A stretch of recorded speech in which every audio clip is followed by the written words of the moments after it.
Assalamualaikum warahmatullahi wabarakatuh. Innal hamdalillah nahmaduhu wa nasta'inuhu wa nastahdihi wa nastaghfiruh wa na'udzu billahi min shururi anfusina wa sayyiati a'malina.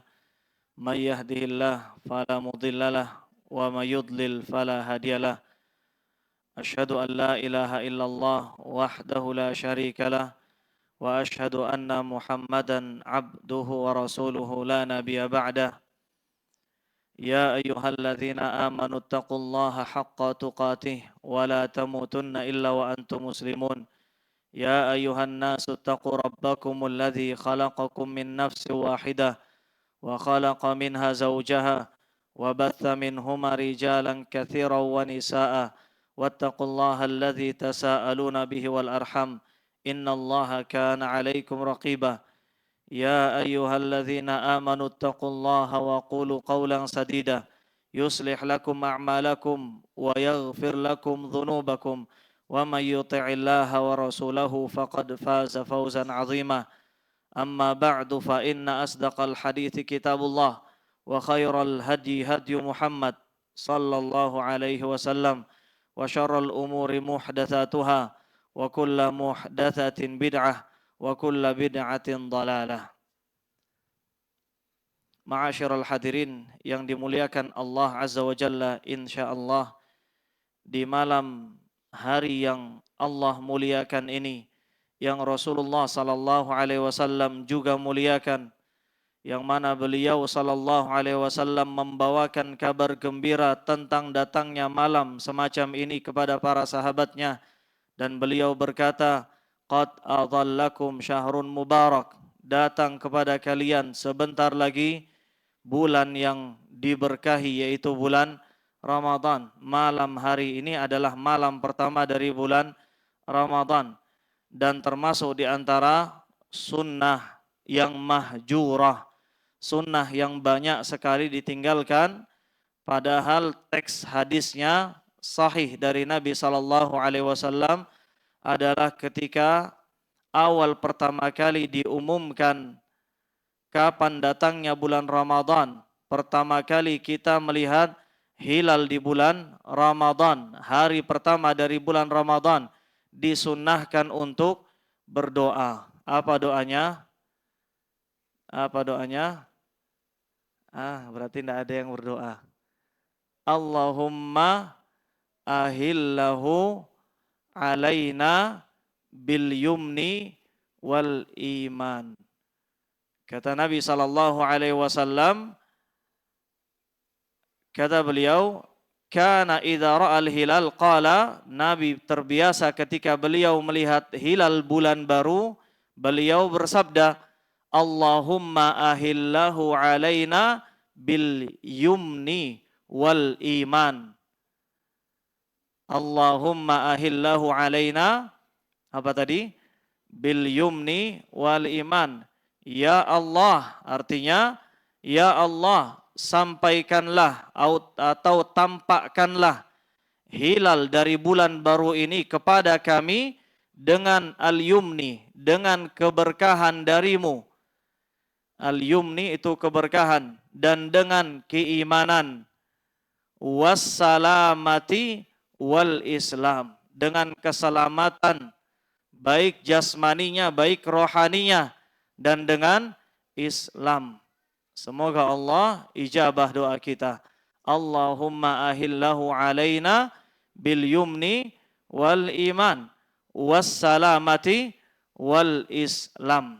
Karena dalam Islam bergantinya bulan, munculnya hilal-hilal baru, baik itu Ramadan maupun nanti sebulan lagi, insya Allah di awal bulan Syawal, ini bukan hanya sekedar fenomena astronomi, pergantian bulan dari hari satu ke hari yang lain, bukan.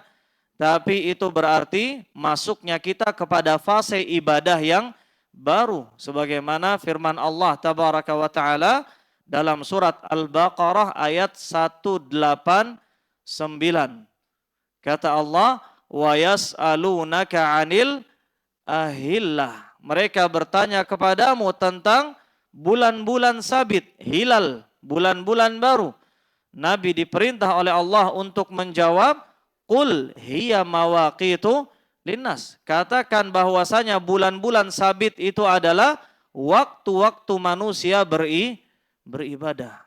Sekali lagi, ini bukan pergantian bulan yang kita anggap normal, bukan. Ini sesuatu yang spesial bagi kaum muslimin. Maka kita iringi dengan berdoa. Dan bertepatan dengan malam hari ini, Nabi SAW juga bersabda, idza kana awwalu lailatin min syahri Ramadan. Di hari pertama, malam pertama dari bulan Ramadan, sufidat asyayatin. Akan dibelenggu seluruh setan-setan.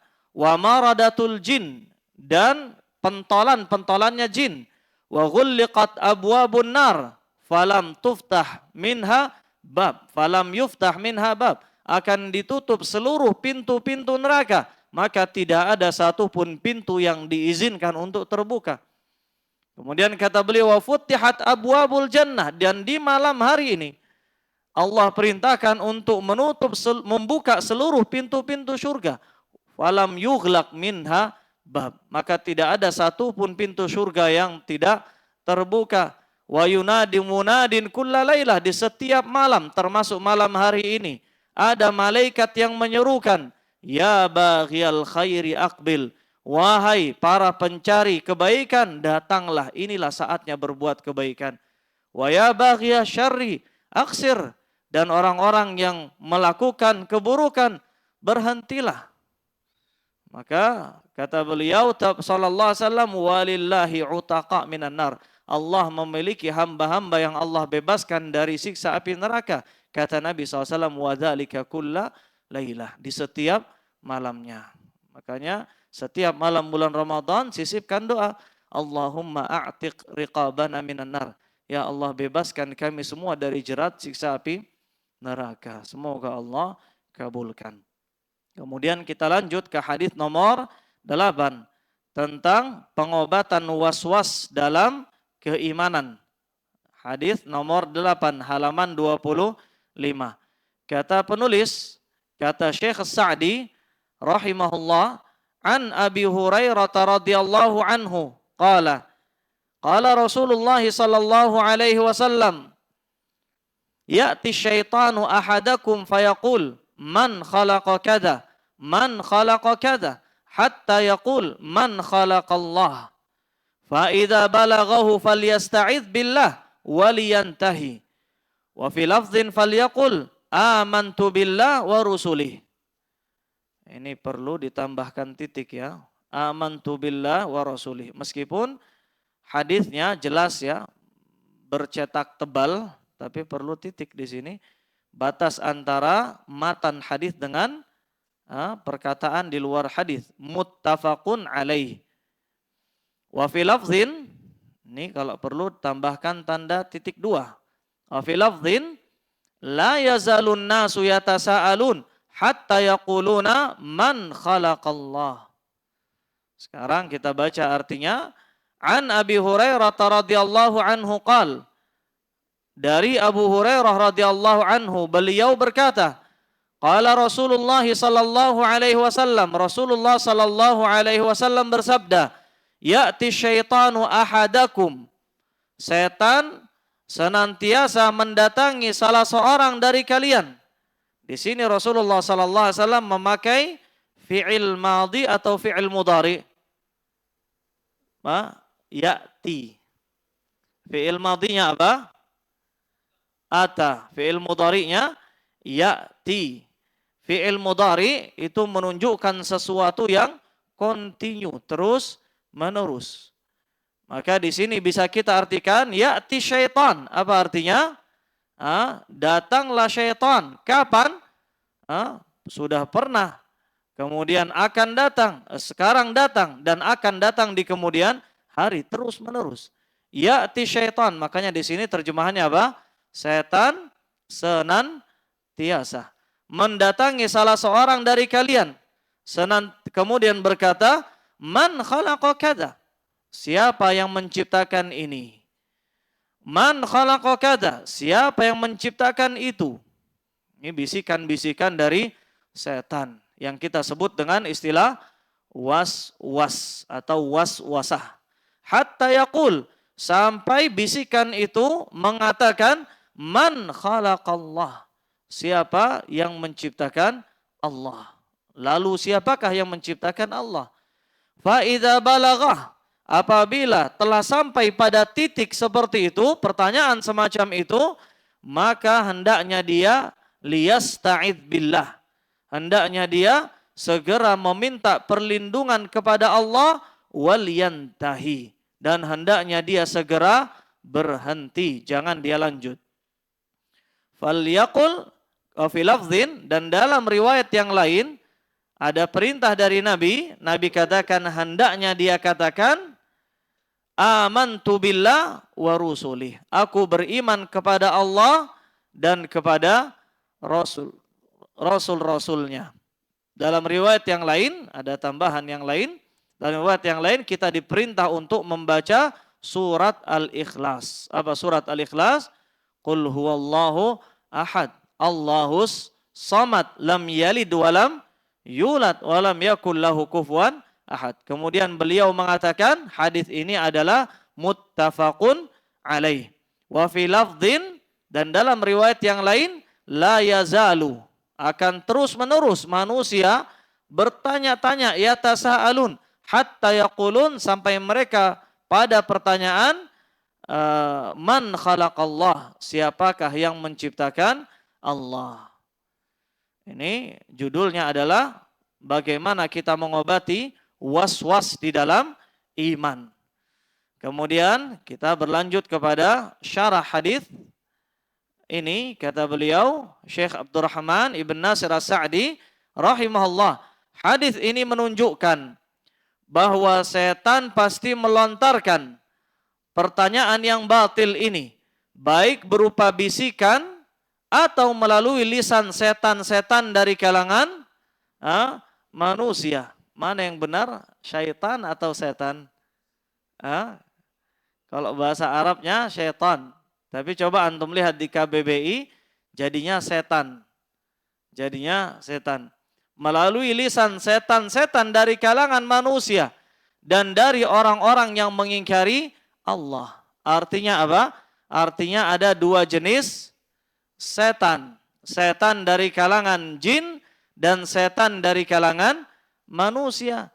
Sebagaimana firman Allah dalam surat Al-A'raf ayat 16 sampai ayat 17. Sebagaimana pada firman Allah dalam surat Al-A'raf ayat 16 sampai ayat 17. Ini menunjukkan apa? Permusuhan setan. Mohon maaf. Yang benar surat Al-An'am ayat 112. Surat Al-An'am ayat 112. Kata Allah Azza wa Jalla, wa kadzalika ja'alna likulli nabiyyin syayatinal ins wal jin yuhi ba'duhum ila ba'din zukhrufal qawli ghurura. Kata Allah tabaraka wa ta'ala dalam surat apa tadi? Al-An'am ayat 112. Demikianlah kami jadikan, kami ciptakan bagi setiap nabi itu punya musuh dari kalangan setan, kata Allah, insi wal jinni. Dari kalangan setan manusia dan setan dari kalangan jin. Dari kalangan setan manusia dan jin. Allah sebutkan mana yang lebih dulu, manusiakah atau jin? Manusia lebih dahulu. Ini ayatnya menunjukkan bahwasanya setan itu ada dua. Dan di antara dalilnya dalam surat yang antum hafal, surat An-Nas. Apa kata Allah Azza wa Jalla? Qul a'udzu birabbin nas, malikin nas, ilahin nas, min syarril waswasil khannas. Apa artinya? Kita meminta perlindungan kepada Allah. Qul a'udzu birabbin nas, Rabb manusia. Ilahin nas, ilahnya manusia. Dari apa? Min syarril waswas al khannas. Dari keburukan waswas dan al-khannas. Apa artinya? Al-waswas maksudnya adalah setan-setan yang suka membisikkan was-was ke dalam hati manusia. Kita sudah tahu artinya. Apa arti al-khannas? Apa arti al-khannas? Nah, ini bolak-balik kita baca Qul a'udzu birabbin nas sampai khatam. Berapa kali kita baca? Sering sekali. Tapi berapa banyak dari kita yang tahu arti al-khannas? Kalau was-was kita tahu, yaitu setan-setan yang membisikkan, yang mewahyukan bisikan-bisikan, yang mengilhamkan bisikan-bisikan buruk, was-was. Adapun al-khannas apa?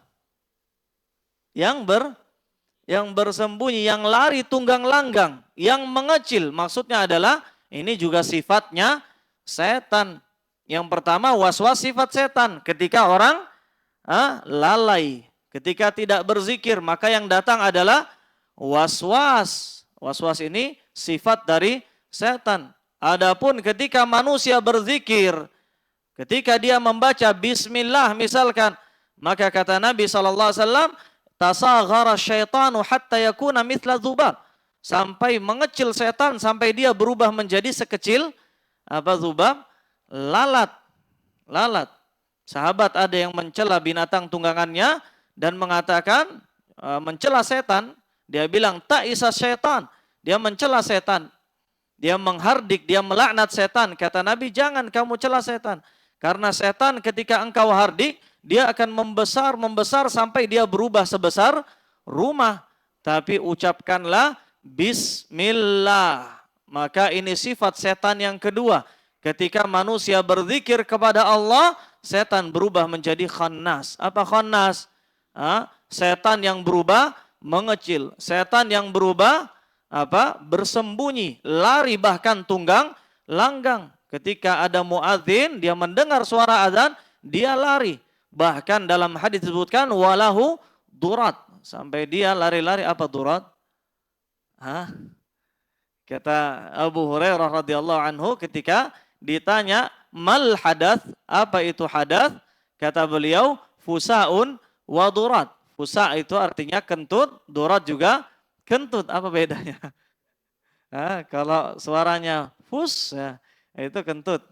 Kentutnya ringan tapi baunya.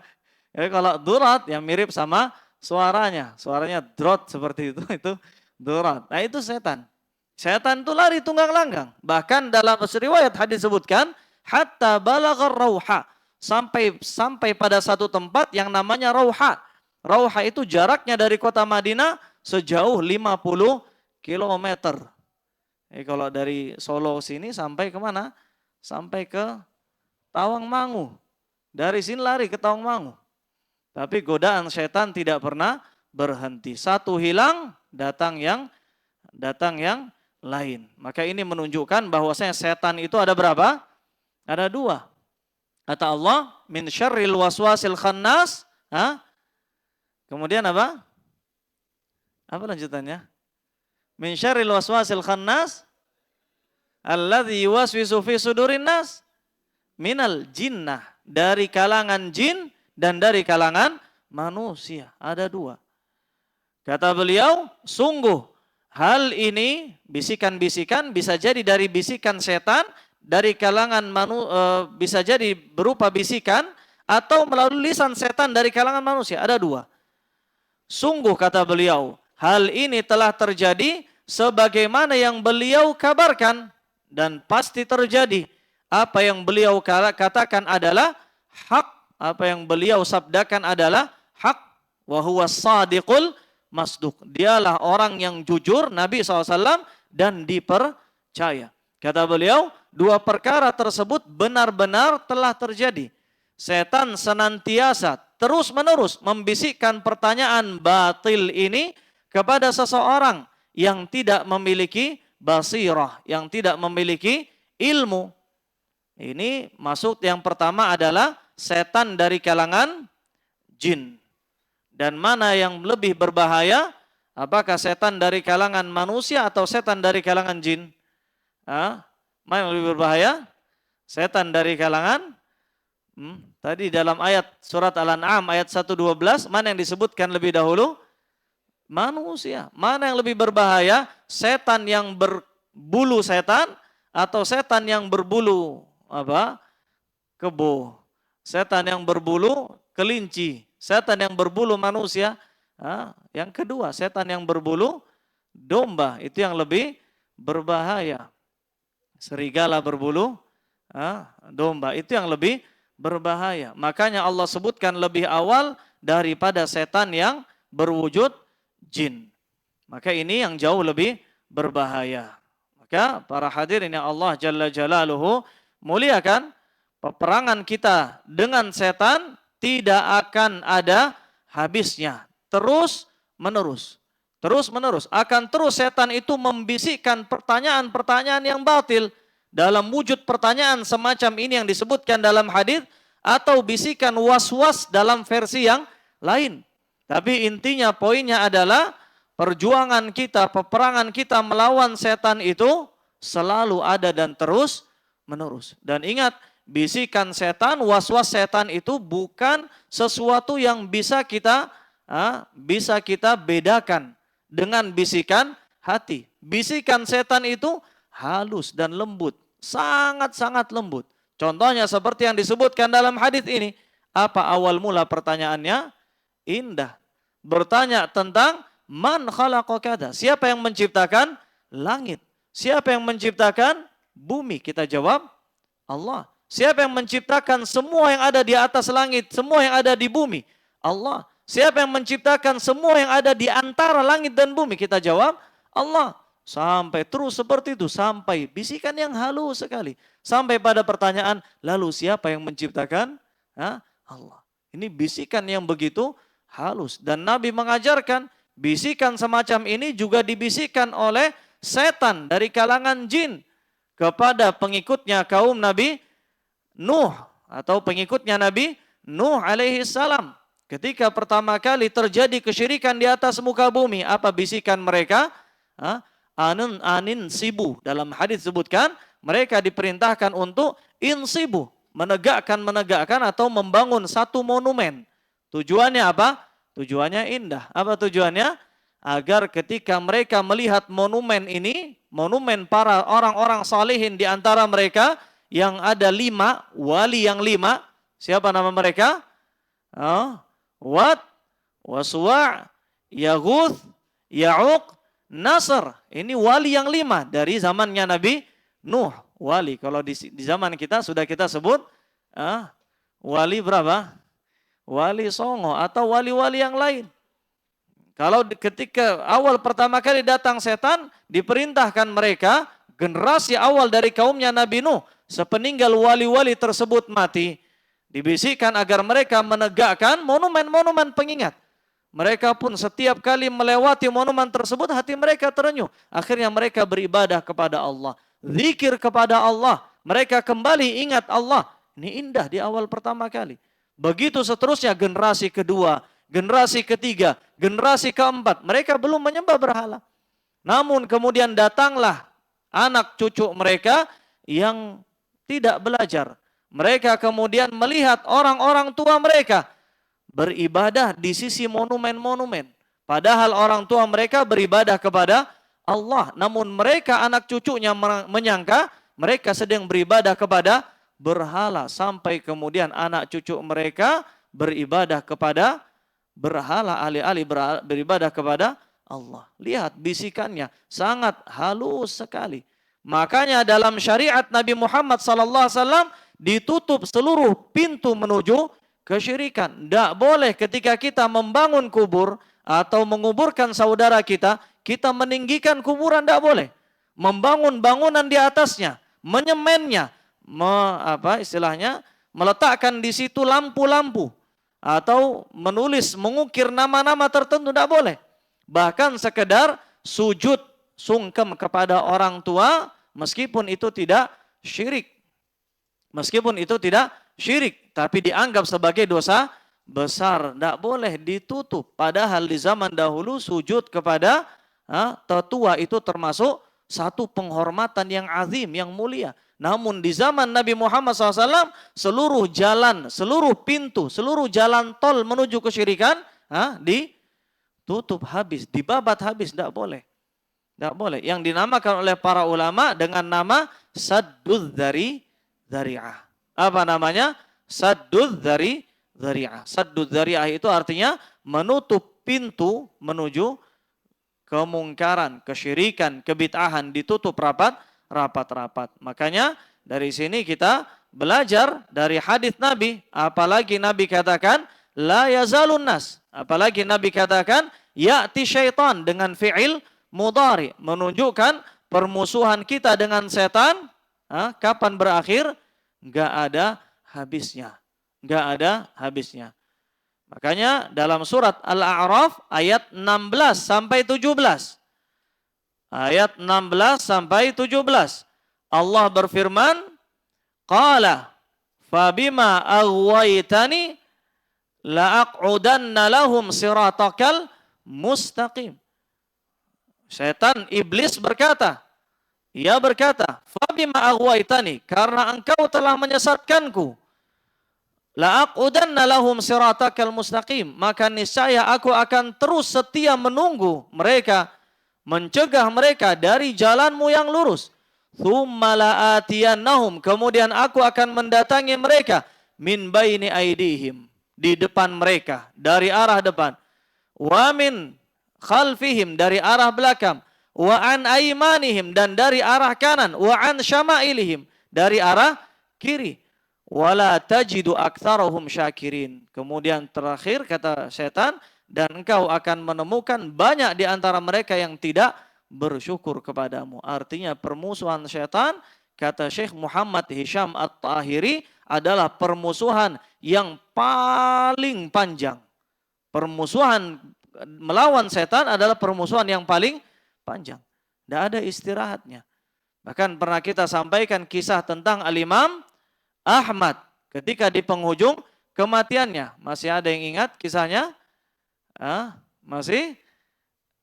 Hampir-hampir Imam Ahmad disesatkan oleh setan, iblis. Tapi iblis mengatakan, futtani ya uhai, engkau telah selamat dariku wahai Imam Ahmad. Namun Imam Ahmad tidak tertipu. Maksudnya sampai di titik nadir ujung kehidupan, setan tetap akan datang. Bahkan itu waktu penentuan. Setan lebih bersemangat datang dengan membawa bala tentaranya semuanya.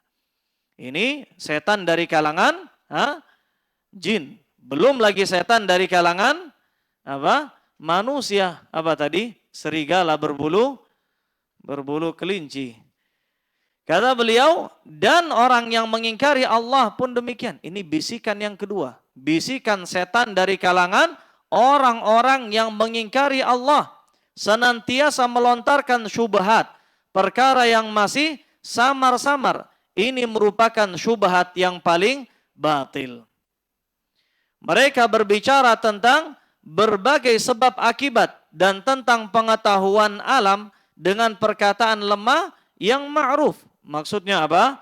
Beberapa syubhat adalah berkaitan dengan pengetahuan alam. Kalau dulu kita di sekolah ada ilmu tentang pengetahuan alam, apa namanya?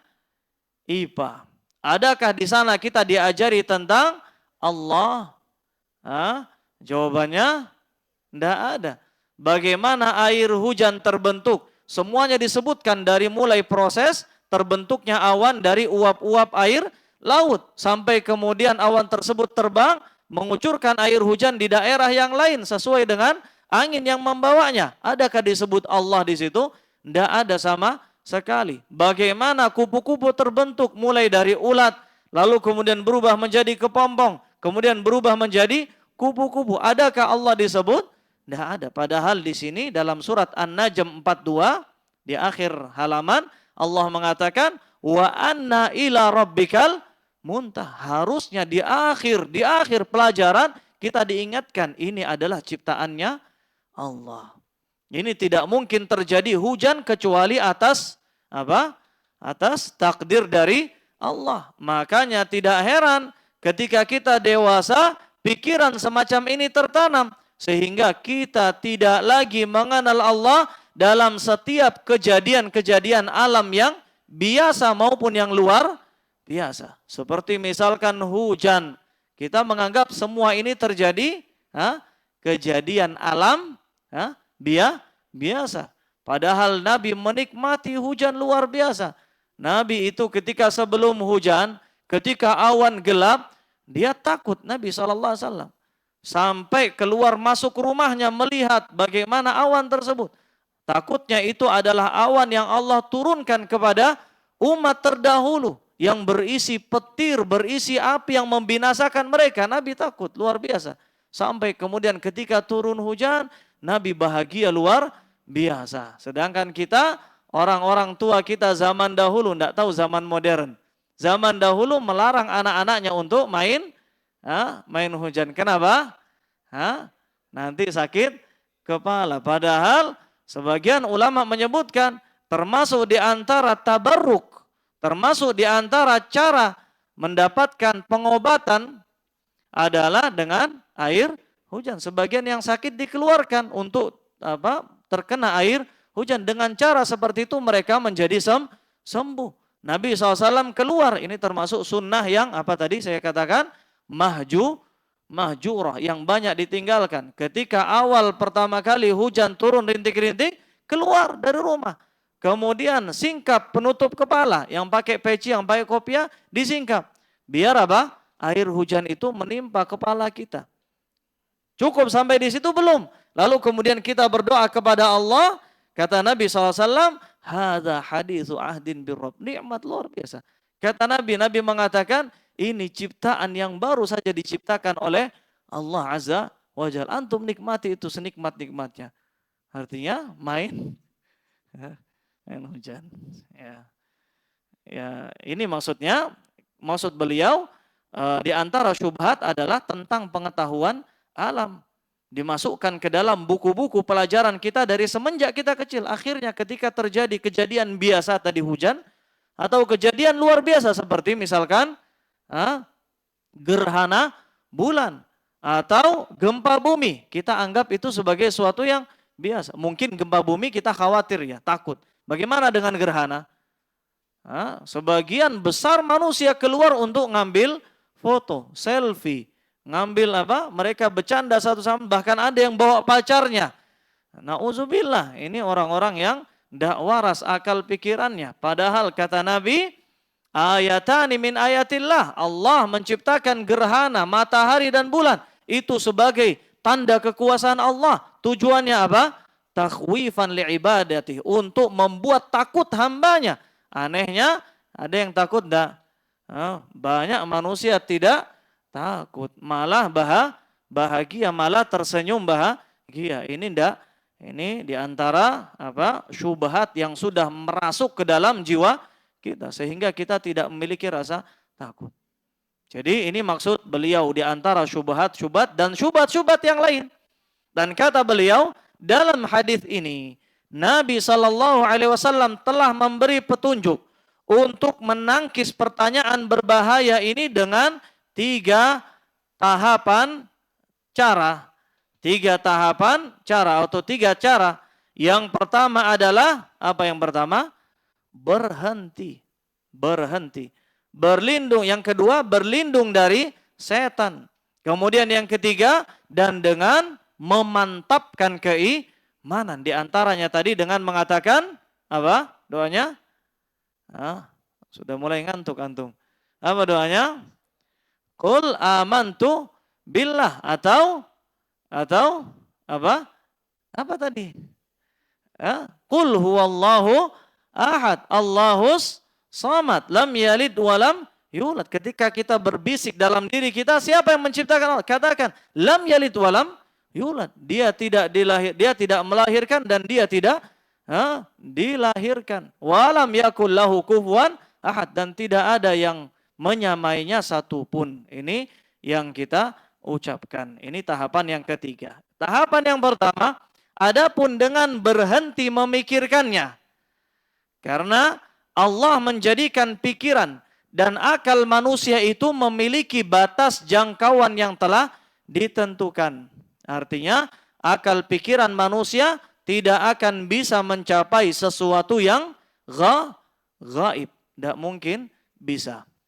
Tapi sebelum itu kita ingin jelaskan, kata-kata beliau di sini berhenti. Maka ini maksud dari peribahasa dalam bahasa Arab, al-wiqayatu khairun minal ilaj. Artinya pencegahan lebih baik daripada pengobatan. Ini peribahasa kita juga. Apa peribahasanya? Lebih baik mencegah daripada mengobati. Artinya sebelum kita lanjut ke pertanyaan-pertanyaan bodoh yang lainnya, kita berhenti, kita putus, kita akad. Demikian pula agar bisa selamat dari syubhat-syubhat setan, baik dari kalangan jin maupun manusia. Dalam hal yang lain, kita lebih baik berhenti. Kalau di zaman kita sekarang, banyak da'i-da'i ilah abwabi jahannam yang menyuruh kepada pintu-pintu neraka jahannam. Ustadz-ustadz yang menyuruh kepada syubhat, menghalalkan musik dan nyanyian. Padahal itu adalah tanda kemunafikan. Sebagian ustadz yang lain menghalalkan kesyirikan, menghalalkan kebid'ahan. Entah itu dengan penghiasan-penghiasan seperti menamakannya dengan tawassul atau nama-nama yang lain. Maka ketika kita bertemu dengan ustadz semacam ini dan kita diberikan nasihat oleh ustadz kita yang mu'tamad dalam ilmunya, yang kita akui keilmuannya, manhajnya, maka selesai. Jangan coba-coba. Jangan coba-coba. Apa kata beliau? Berhenti. Pernah kita sampaikan gambaran siratal mustaqim, ya kan? Bagaimana siratal mustaqim? Selalu ada di sisi kanan dan sisi kirinya abwab murkhah. Pintu-pintu yang ditutupi dengan tirai-tirai yang melambai-lambai seakan-akan mengajak kita untuk masuk. Kemudian ada godaan kita untuk menyeberang pagar di sisi kanan, sisi kiri. Ada godaan kita untuk membuka sedikit. Tapi selalu ada jiwa yang lawamah. Pernah kita sampaikan maksud jiwa yang lawamah apa artinya? Jiwa yang selalu mencela kita ketika ingin berbuat maksiat dan mengatakan la taftahu fa innaka in taftahu talijhu. Katakan perkataan semacam ini. Apa artinya? Jangan engkau buka. Ketika engkau mencoba membukanya, engkau pasti akan terseret masuk ke dalamnya. Ini sifat dari syubhat. Apa syubhat itu? Khattafah. Sesuatu yang nyambar. Antum melihat kilat ketika menyambar satu, apakah berhenti? Tidak. Satu sambaran datang yang kedua, datang yang ketiga, datang keempat. Padahal hati kita lemah. Maka kalau ada, misalkan kita punya circle pertemanan yang merusak. Jangan 2, jangan 3, jangan 4. 1 saja kita putuskan. Kalau antum lihat Facebook antum, masih ada. Kita azan dulu, nanti kita lanjut. Allahu a'lam. Ana asif. Baik, kita lanjut. Tadi kita katakan untuk segera berhenti, di antaranya adalah ketika kita memiliki teman-teman, kalau bahasa anak zaman sekarang apa? Circle-nya apa? Toksik ya. Circle-nya merusak. Jangankan teman-teman, satu teman saja. Dan umumnya manusia, umumnya kita punya banyak teman, tapi sohibnya hanya satu.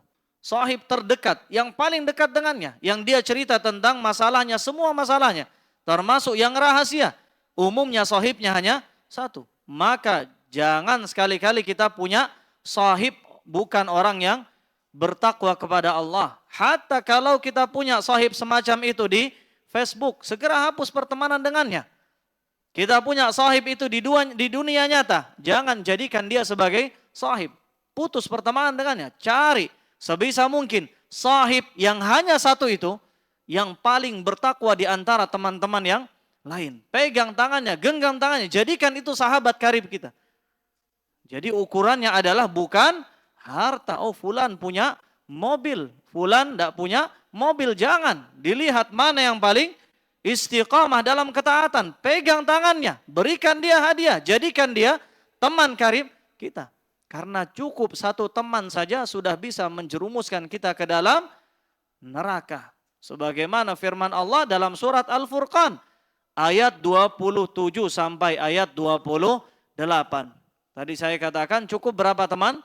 Satu saja. Kata Allah, yauma ya'uddu dzalimu ala yadayhi, pada hari di mana orang-orang zalim menggigit jari jemari mereka dan mereka katakan dengan penuh penyesalan, ya laitani ittakhadtu ma'ar rasuli sabila.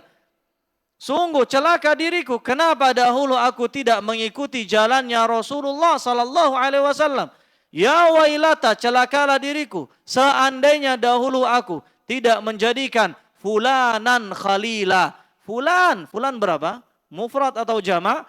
Satu. Fulanan khalila, sebagai sahabat karib, sahabat yang paling dekat. Bahkan dalam ayat disebutkan khalil. Khalil itu sahabat yang paling dekat. Satu saja bisa menyesatkan kita, menjerumuskan dalam neraka jahannam, wal'iyadzu billah. Kemudian kita lanjut, setelah berhenti, kata beliau, kenapa? Karena Allah telah menjadikan pikiran dan akal manusia mempunyai batas jangkauan yang telah ditentukan. Allah berfirman, wa yas'alunaka 'anir ruh. Mereka bertanya kepadamu tentang ruh. Wa yas'alunaka 'anir ruh. Apakah Allah memberitahukan jawabannya kepada Rasul? Jawabannya enggak. Kata Allah, jawablah, qulir ruhu min indi rabbi. Katakan ruh itu ilmunya ada di sisi Allah. Manusia enggak tahu. Menegaskan batasan akal manusia. Sebagaimana firman Allah dalam hadits qudsi, a'dattu li'ibadi ma la 'ainun ra'at. Aku telah persiapkan untuk hambaku surga yang tidak pernah dipandang oleh mata manusia manapun. Wala udhunun sami'at, tidak pernah didengar oleh, ini batasan antara akal manusia, tidak mengetahui hal yang gaib. Kata beliau, apabila seseorang berusaha untuk melampaui batasan tersebut, dia tidak akan mampu mencapainya. Karena itu adalah sesuatu yang mustahil. Dan berusaha untuk melampaui suatu yang mustahil adalah batil dan termasuk kedunguan, kebodohan. Ini termasuk bodoh. Manusia itu akalnya tidak mampu mencapai sesuatu yang gaib. Di antara contohnya tadi tentang hakikat ruh. Kalau kita tanya kepada para dokter, kedokteran yang paling canggih, dokter yang paling unggul dengan sederet gelarnya, kita tanya bagaimana manusia itu mati, dia akan mengatakan ketika jantung berhenti berdetak, ketika nafas sudah tidak denyut nadi sudah tidak berdetak, itu tanda kematian, divonis mati. Tapi tiba-tiba sejam kemudian bangun kembali, apa istilahnya? Mati suri. Bagaimana kedokteran menjelaskannya? Mereka tidak punya ilmunya. Padahal mati dalam Islam itu dengan dicabutnya ruh. Makanya dokter manapun tidak tahu hakikat ruh. Bagaimana mereka menjelaskan ruh? Mereka kebingungan. Bagaimana mereka menjelaskan seorang itu ketika tidur, maka itu adalah kematian kecil. Sebelum datang kematian besarnya, kematian yang hakiki. Ruh keluar ketika tidur, kemudian kembali lagi. Padahal jantungnya masih berdetak, nafasnya masih bernafas, denyut nadinya masih berdetak. Tapi kata Nabi SAW itu dinamakan dengan kematian kecil, ruhnya keluar. Tidak ada yang bisa menjelaskan. Akal manusia tidak, kalau bahasa Jawa tidak ceto ya apa? Enggak nyampe ya, enggak nyanda ya. Enggak nyanda. Demikian pula banyak sekali hadis yang menjelaskan tentang ketidakmampuan manusia mengukur perkara-perkara yang gaib. Di antaranya, ini pernah saya sampaikan, bukan di sini tapi tempat lain, hadis Sahih Bukhari tentang Nabi SAW bercerita tentang seorang laki-laki yang rakibun ala baqarah, yang naik di atas sapinya. Jadi sapi digunakan untuk kendaraan. Ini menyalahi sunnatullah. Salah atau enggak? Enggak tahu ya. Tunggu jawaban dari baqarahnya. Kemudian kata Nabi SAW, iltafatat ilaihi faqalat. Lalu kemudian sapi itu menoleh kepada tuannya dan mengatakan, lam ukhlaqu lihada. Wahai tuanku, aku tidak diciptakan untuk ini. Khuliqtu lil hirathah. Aku Allah ciptakan untuk bajak sawah, bukan untuk kendaraan. Binatang apa untuk kendaraan? kuda, bukan bukan sapi. Tapi yang ngomong ini siapa? Sapi. Percaya atau enggak? Ini pakai bahasa manusia. Lam ukhlaq li hadza. Aku enggak diciptakan untuk ini. Percaya atau enggak? Kata Nabi SAW, amantu bihi ana. Aku beriman kepada kisah ini. Wa Abu Bakar wa Umar. Abu Bakar juga beriman. Umar juga beriman. Hadis ini menunjukkan keistimewaannya Abu Bakar dan Umar. Meskipun Abu Bakar dan Umar tidak hadir. Tapi kata Nabi, aku yakin, Umar yakin, Abu Bakar yakin, dan Umar yakin. Antum yakin enggak? Tapi kan enggak masuk. Enggak masuk akal. Akalnya siapa dulu? Akalnya orang kafir atau akalnya orang yang beriman? Mudah bagi Allah untuk menyuruh kulit berbicara di hari kiamat. Apa susahnya bagi Allah menyuruh sapi berbicara di dunia? Apa sulitnya? Tidak ada yang mustahil. Maka orang yang mencoba melampaui sesuatu yang mustahil, itu termasuk di antara kebodohan dan kedunguan. Kata beliau, sedangkan sesuatu yang paling mustahil adalah ketika pertanyaan itu berlanjut terus mengerus sampai pada apa? Kata beliau, pada seorang yang terpengaruh olehnya dan bagi yang melontarkan pertanyaan tersebut sampai pada pertanyaan man khalaqallah, siapa yang menciptakan? Allah. Ini satu kemustahilan. Kata beliau, karena makhluk itu memiliki batas permulaan dan batas akhir. Kita berasal dari sesuatu yang mati. Kita dahulunya mati dan kedepannya kita pun akan mati. Bagaimana cara kita memahami zat yang tidak pernah mati? Kata beliau, terkadang makhluk itu terus berlanjut dalam banyak perkaranya hingga berujung kepada Allah, zat yang telah menciptakan mereka, menciptakan sifat-sifatnya dan hal-hal yang berhubungan dengan mereka. Allah berfirman, wa anna ila rabbikal muntaha. Apa maknanya? Dan bahwasanya kepada Allah lah kesudahan segala sesuatu. Kita ketika kita mati, setelah mati di alam barzah, kemudian dibangkitkan di padang mahsyar, lalu kemudian kita mengalami berbagai macam kejadian, ujung-ujungnya kembali kepada Allah Azza wa Jalla. Wa anna ila rabbikal muntaha. Semuanya kembali berkesudahan kepada Allah Azza wa Jalla. Maka kesimpulannya kata beliau, sehingga jika akal-akal telah berhenti kepada Allah tabaraka wa ta'ala, maka seharusnya dia berhenti dan terdiam. Sudah tidak boleh melanjutkan. Apa dalilnya? Wa anna ila rabbikal muntaha. Ketika sampai pada pembahasan tentang Allah, apakah boleh melanjutkan? Boleh enggak? Enggak. Apa dalilnya tadi? Wa anna ila rabbikal muntaha. Selesai. Sudah, ketika kita bertanya tentang makhluk ini siapa yang mencipta? Makhluk itu siapa yang mencipta? Kemudian ketika akal kita, was-was setan dalam diri kita mengajak berbicara tentang zatnya Allah. Bagaimana tangannya Allah? Bagaimana wajahnya Allah? Bagaimana matanya Allah? Bagaimana tersenyumnya Allah? Bagaimana betisnya Allah? Kakinya Allah? Istiwanya Allah? Apa yang kita lakukan? Selesai. Berhenti. Apa dalilnya? Wa anna ila rabbikal muntaha. Tidak boleh kita lanjutkan. Sebagaimana perkataan Al-Imam Malik, kata beliau, wal kaifu majhul. Ketika kita bertanya tentang bagaimana Allah, maka tidak ada yang tahu. Kita jahil. Wal imanu bihi sunnah. Beriman kepadanya adalah sunnah. Was su'alu anhu bid'ah. Bertanya tentang bagaimananya tidak ada terekam dalam sejarah ulama salaf satupun, para sahabat dan para tabi'in. Ini termasuk sesuatu yang baru, bid'ah. Nggak ada ceritanya kita bertanya tentang zatnya Allah. Kenapa? Kata beliau, karena Allah adalah al-awwal, yang tidak ada sesuatu pun sebelumnya, dan dialah al-akhir. Ini adalah dua nama Allah Azza wa Jalla. Apa nama Allah? Huwal awwalu wa huwal akhiru. Nabi bersabda dalam doanya, Allahumma ya Allah, anta al-awwalu falaysa qablaka syai'. Engkau adalah zat yang awal, tidak ada sebelummu, apa kata beliau, satu apapun tidak ada. Nggak ada sebelum Allah waktu, nggak ada sebelum Allah apapun tidak ada. Sebelum Allah tidak ada. Wa antal akhiru falaisa ba'daka syai', dan engkau adalah akhir yang tidak ada sesudahmu apapun.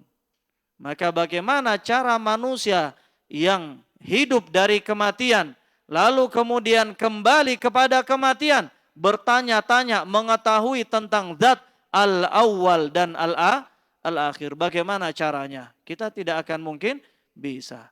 Makanya kata beliau, maka posisi Allah sebagai permulaan. Tidak ada yang mendahulunya baik dari sisi waktu maupun keadaan. Karena Allah lah yang menciptakan waktu, keadaan, akal yang merupakan faktor pendukung manusia. Lalu bagaimana mungkin akal manusia berusaha untuk memahami pertanyaan yang batil ini? Maka kewajiban akal yang harus dia lakukan dalam kondisi seperti ini adalah apa? Diam dan berhenti. Maka terakhir kata Imam Syafi'i, kata beliau, la yablughu kunha sifatihil wasifun. Tidak akan ada yang bisa memahami hakikat sifat-sifat Allah siapapun. Kita mengetahui secara zahir Allah memiliki tangan, Allah memiliki sifat-sifat dzatiyah, sifat-sifat fi'liyah. Namun hanya sebatas itu. Hakikatnya siapa yang tahu?